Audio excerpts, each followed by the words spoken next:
So I decided that I'm not gonna go live about this specifically. And if I do, it'll be at 8 o'clock Pacific time tomorrow. Um, but this just has to be said right now because of how stupid this is. There was this song in the 90's, most of you probably know, called the Macarena. And this was our version of the Gangnam Style frenzy. I'm sure many of you remember how obsessed people were with this song, just like people were obsessed with Gangnam Style. And this song contained a specific dance that had these movements with your arms and hips, and it's just so dumb. Anyway, my point is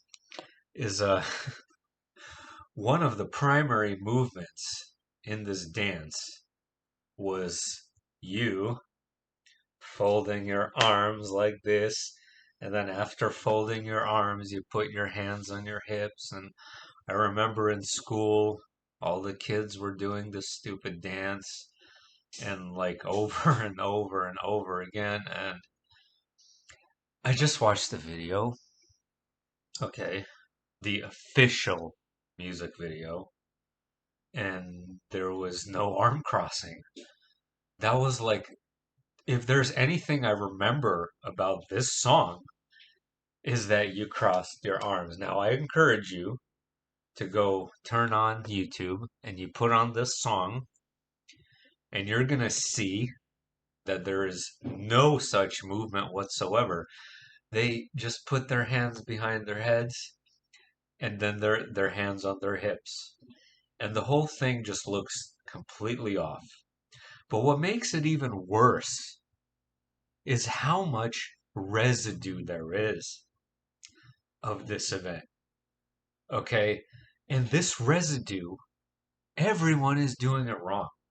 I've had friends send me videos of people more towards the modern times, mind you.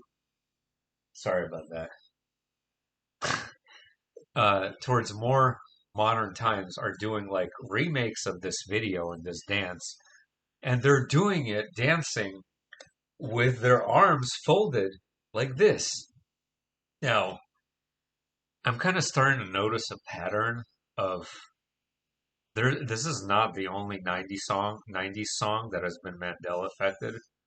There's been quite a number, and another one that's been talked about is Britney Spears and uh, "Baby One More Time." Everyone seems to remember her having a headset on, and this headset I clearly remember too went down this way, and she's dancing around, and she also had a different pattern skirt as well. So, not surprised that Britney Spears is involved in Mandela effects. This person is the product of some kind of super mind control. To this day, I encourage you to actually check out her Instagram, not because it's nice, but because of her absolutely bizarre behavior that continues. Everyone seems to think she got better, but no.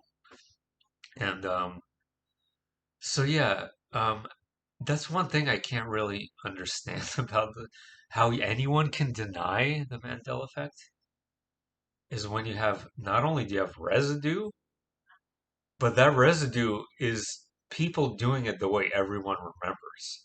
Now that poses an enormous problem. Okay, that makes things a lot that validates it 100 times more. And of course, this isn't nearly the only residue we have of things being done the way we remember. There's countless examples from countless Mandela effect, even Dollywood braces, reenactments of that, all sorts of things. The uh, Dina's mom keeps calling, but anyway, um, didn't make a video on the Mandela effect in a while, and it's time to get back into it because I don't know if this is a newer change. I don't know if this is something just noticed, because I haven't paid any attention to that song in so long. So that's one of those things, right? You don't pay attention to something in such a long time, and then somebody brings it up and it changes and it's different the way you remember. That screws with your mind. That really screws with your mind. Um, that's all I wanted to say. So I shared a more specific video on my community page by I can't remember the channel's name, but you'll see it in there. And let's see if we could discuss this further tomorrow um, at 8 p.m. or not. Depends on what happens tomorrow. So bye.